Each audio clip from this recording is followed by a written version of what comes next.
जिस तरह से जिस्म की एक ग़िज़ा है, उसको आपको खिलाना पिलाना पड़ता है, उसका रख रखाव करना पड़ता है, उससे कहीं ज़्यादा ज़रूरी होता है कि इंसान रूह को खिलाए पिलाए, उसको यानी उसका ख्याल रखे, उसका रख रखाव रखे। लेकिन हम इसकी तरफ बिल्कुल फ़िक्र नहीं करते हैं। और अच्छे खासे मुसलमान समझे जाने वाले लोग, जो लोग नमाज़ें भी पढ़ते हैं, जो लोग रोज़े भी रखते हैं, उनको भी इस बात की फ़िक्र नहीं कि उनकी रूह कमज़ोर हो रही है या नहीं। और बदन अगर ज़रा सा कमज़ोर हो जाए, ज़रा सा वेट अगर बढ़ जाए, तो उसकी तो फ़िक्र है कि किस तरह से ये चर्बी पिघला दी जाए, किस तरह से बदन को सुडौल बनाया जाए। लेकिन इस बात की फ़िक्र नहीं कि गुनाहों की जो चर्बी हमारे अंदर बढ़ गई है उसको कैसे ख़त्म किया जाए। याद रखिए, अगर इस दुनिया में रहते हुए गुनाहों की चर्बी को नहीं पिघलाया गया और इसी के साथ में दुनिया से रुखसत हुए, तो कल क़यामत में अल्लाह ताला अज़ाब जहन्नम के ज़रिए से और जहन्नम की आग के ज़रिए से इस चर्बी को पिघलाएंगे। जैसा कि हदीस शरीफ में आता है कि मुसलमान एक न एक वक्त तो ज़रूर इंशाअल्लाह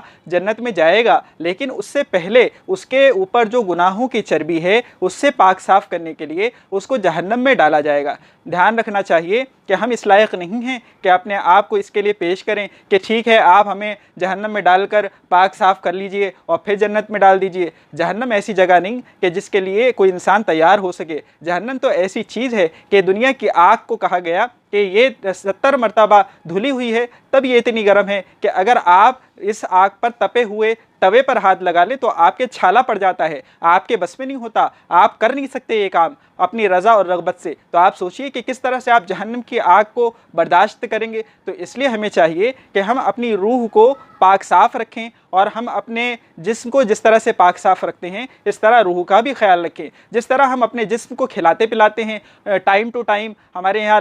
ब्रेकफास्ट भी होता है, फिर लंच भी होता है और फिर डिनर भी होता है। इसके अलावा भी हम कि ये ताकत की चीज़ें हैं और ये फ़लाना और ये ढिमकाना, तो ये सब चीज़ें जिस तरह हम जिस्म की फ़िक्र करते हैं हमें इसी तरह से रूह की भी फ़िक्र करनी चाहिए। हमारे एक बहुत बड़े बुज़ुर्ग अल्लाह वाले, उन्होंने अपने एक खलीफा से जिसको खिलाफत दे रखी थी, अपना मुजाज़े बैत बना रखा था, तो वो सुबह सुबह उठकर वो वर्जिश तो करते थे, जिम तो करते थे, अपने फ़िटनेस की ख्याल रखते थे, लेकिन वो तहज्जुद नहीं पढ़ते थे। इसी बात पर उन्होंने उनकी खिलाफत सल्ब कर ली, उनसे खिलाफत छीन ली और कहा कि तुम्हें अपनी आखिरत की फ़िक्र नहीं, तुम्हारा बदन मोटा हो गया इसकी फ़िक्र है, तुम्हारी रूह जो है गुनाहों से मोटी हो रही है इसकी फ़िक्र नहीं। तो हमारे बड़ों के यहाँ, हमारे बुज़ुर्गों के यहाँ इसका इतना एहतमाम था